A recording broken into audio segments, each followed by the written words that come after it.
Good morning mga kabisote! Halika, samahan nyo akong mulit maglalamas na naman tayo ng mga sangkap para sa ating simpleng pananghalian. Let's go! First step, mag-marinate muna tayo dito ng ating kasim na hiniwa natin ng strips sa toyo, paminta at kalamansi.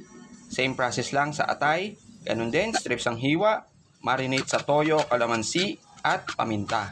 After 30 minutes nakababad, isangkot natin ang ating kasim. Hintayin natin maging golden brown. Pag golden brown na, set aside natin at isunod ang atay.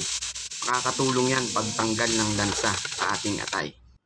And after nyan, magigisa na tayo dito ng ating mga aromatics. Bawang, sibuyas, at kamatis. Lingkisin natin mabuti ang kamatis at isunod natin ang ating kasim.